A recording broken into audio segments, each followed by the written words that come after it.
काट्दै छिन् कि मुस्किलले रात दिन बादल पारी मेरी माया रोई बोलिन्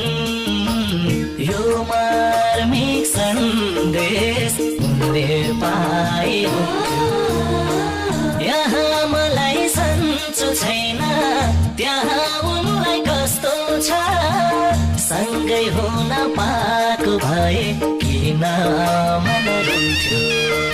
काट्दै छिन् कि मुस्किलले रात दिन बादल पारी मेरी माया रोई बोलिन् यो मार्मिक सन्देश